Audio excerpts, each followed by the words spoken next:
Mi nombre es María Ventura y el día de hoy voy a hablar sobre los antígenos. Son los antígenos. Según la enciclopedia médica, es cualquier sustancia que provoca el sistema inmunitario produzca anticuerpos contra sí mismo. Un antígeno puede ser una sustancia extraña proveniente del exterior, como un químico o una bacteria, y también se puede formar dentro del cuerpo. Todos los días nos vemos obligados a que nuestro organismo entre en contacto con miles de sustancias extrañas, estas que pueden hacernos daño o provocar alteraciones produciendo alguna enfermedad. Es por este motivo que nuestro cuerpo posee muchas variedades de barreras y mecanismos de defensa que nos protege constantemente en el ambiente externo e incluso de cualquier anormalidad que se da en el interior de nuestro cuerpo. Los tipos de antígenos son dos, están los exógenos y endógenos. Los exógenos son los que provienen del exterior, desde afuera, y los endógenos son aquellos que están dentro del organismo. Y en ese tipo de antígeno están los autoantígenos, los antígenos tumorales y los antígenos nativos. Los autoantígenos son proteínas normales que se pueden encontrar dentro del ADN y el ARN. Los antígenos tumorales se encuentran en una superficie de células tumorales. Y los antígenos nativos aún presentan su forma original. Los linfocitos no pueden unirse a esto, por lo tanto, estos no se pueden ser atacados por el sistema inmunológico. En esta diapositiva presentamos distintos ejemplos. Están los antígenos exógenos, ejemplos de los antígenos endógenos y los superantígenos. En los exógenos encontramos a las bacterias, el polen, el polvo, las heces de las ratas. Después, en los antígenos endógenos encontramos a los virus, hongos patógenos, parásitos uni y pluricelulares. Y en los del superantígeno encontramos las heterotoxinas de estafilococos, toxina de choque tóxico de estafilococos y toxina exfoliante del estafilococos. Los antígenos se clasifican en tres.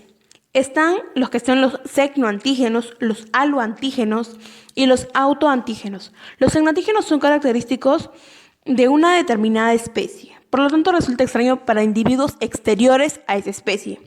Después, los aloantígenos son los que se encuentran presentes solo en algunos individuos de una misma especie y resulta extraño para los que no lo poseen. Y los autoantígenos son componentes del propio organismo que en determinadas condiciones puede desencadenar una respuesta inmune.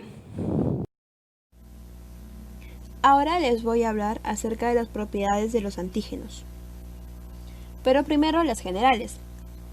Pero en específico les voy a hablar de tres, que son las más importantes. La primera, como requisito básico, se tiene que tener la calidad de extraños al cuerpo humano. Esto no significa de que todos los antígenos vienen desde afuera. También puede estar en nuestro cuerpo en forma de antígenos secuestrados, como ya lo mencioné antes en las características. La segunda es la autoinmunidad. No todos los antígenos provocan respuesta inmune, aun siendo exógenos, debido a la calidad inócula que se introduce, que debe ser de proporción considerable para desencadenar una respuesta, por ejemplo en el carbón activado, que solo llega a activar a los macrófagos. La tercera es la respuesta inmune, que está bajo control genético. Gracias a esto, el sistema inmune decide cuándo responder y cuándo no, y contra quién no. Ahora, a partir les voy a hablar acerca de propiedades físicas o químicas, pero mezcladas. La primera es la antigenicidad. Es la habilidad de interactuar con los anticuerpos y los receptores celulares para poder llevar a cabo una respuesta inmune específica. La segunda es la accesibilidad. Si un determinante antigénico está en el centro de una estructura compleja y densa, entonces no es accesible al sistema inmune y por lo tanto no se puede desarrollar ninguna respuesta inmune hacia el huésped. En cambio, hay otros antígenos que pueden ser accesibles y estos van a dar respuesta inmune débil pero no protectora. Depende del estado de agregación de la molécula. Se puede tener una molécula lineal no agregada en la cual puede no producir la respuesta inmune deseada, pero a medida que se vayan agregando más moléculas, haciéndolas más complejas, se van aumentando el volumen y las moléculas se hacen más inmunogénicas, dándole una mayor complejidad a la respuesta.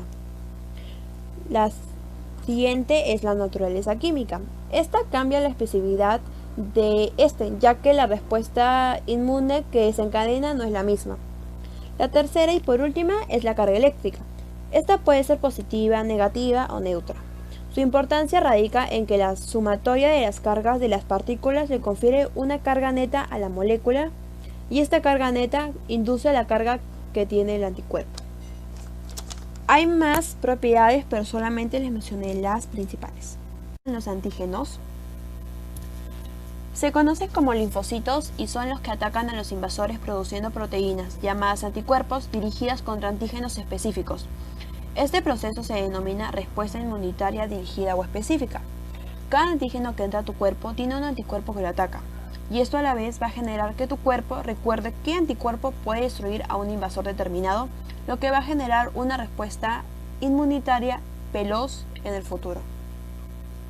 Ahora sabemos que el antígeno es una sustancia capaz de estimular una respuesta inmune. Activa los linfocitos, que son las células de los glóbulos blancos que combaten infecciones en el cuerpo humano. COVID-19 versus antígeno.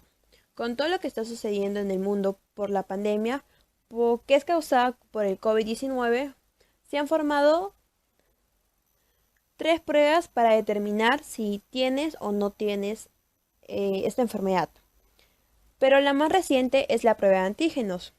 Pero primero hay que hablar acerca de las dos más conocidas, que son la prueba molecular y rápida.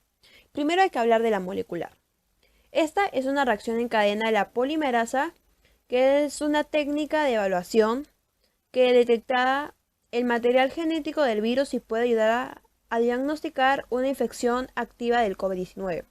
Esta es conocida como PCR y dura como 4 a 5 días para saber si has contraído o no. Y esta es la más eficiente. La segunda es la prueba rápida, o también conocida como prueba serológica, que busca los anticuerpos del virus, lo que ayuda a identificar a las personas que han desarrollado una respuesta inmune adaptativa al virus, como parte de una infección activa o una respuesta inmune adaptativa al virus. Pero no debe usarse para diagnosticar una infección activa. El resultado sale en horas, aproximadamente 3 a 4 horas. La OMS dice que solamente se debe utilizar esta prueba para personas que están en lugares cerrados, es decir, mercados, centros comerciales y más. En caso de que te salga negativa, tienes que hacerte la prueba molecular para descartar. Y por último es la prueba de antígeno. Esta es la más reciente. Esta fue emitida por la FDA, que da la primera autorización de uso urgente para una prueba de antígeno para el COVID-19. Estas pruebas detectan rápidamente fragmentos de proteínas que se encuentran sobre o dentro del virus, analizando muestras recolectadas de la cavidad nasal, es decir, la nariz, usando hisopos. Pero estas solas se debe utilizar para laboratorios de alta y mediana complejidad. Si nos ponemos a comparar, hoy la prueba molecular demora días, en cambio la de antígeno solo minutos. Es más rápida. Es barata pero no es confiable. Es decir, que las pruebas de antígenos generalmente proporcionan resultados que diagnostican una infección activa de coronavirus, más rápida que la prueba molecular, pero las pruebas de antígeno tienen una mayor probabilidad de no detectar una infección activa. Si la prueba sale negativa, puede que la persona sea asintomática y se recomienda hacerse una prueba molecular. Es decir, de que no es muy precisa, ya que esta es muy básica y una probabilidad de fallo. Países como Japón ya lo están utilizando para combatir el coronavirus. Acá hay un video de cómo funcionan los test rápidos de detección de antígeno del COVID-19 en solo 10 minutos. Seguro muchos de ustedes se preguntarán, ¿qué tiene que ver los antígenos con el embarazo? Sabemos de que nuestro sistema inmunológico está preparado para rechazar y destruir todo aquello que no forme parte de nuestro organismo, como proteínas de virus, bacterias y parásitos. E incluso reconoce como extraño las variantes de proteínas humanas que son de otro individuo. Entonces, la pregunta es, ¿por qué el feto no es atacado por el sistema inmunitario de la madre? El embrión, la placenta y los anexos proceden de una célula original que es dividida por la célula de la madre y del padre. Es decir, el óvulo fecundado y la placenta son parcialmente extraños al organismo materno. Pongamos un ejemplo. Sabemos que día tras día se dan diversas operaciones donde se trasplantan órganos para las personas que lo necesitan. Pero la primera condición es de que este órgano sea apto para la persona. Supongamos que lo es. te trasplantan el órgano, pero cada un tiempo este ya no va a ser apto, ya que tu sistema inmunitario lo va a rechazar. Pero ¿por qué el feto no es atacado por el sistema inmunitario de la madre?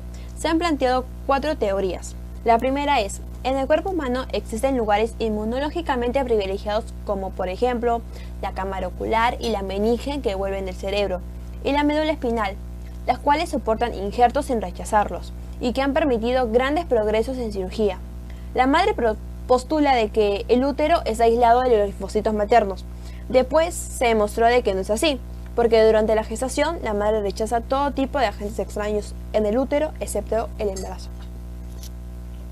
Es decir, de que hay lugares privilegiados como la médula espinal donde se pueden hacer injertos y el sistema inmunológico no los rechaza.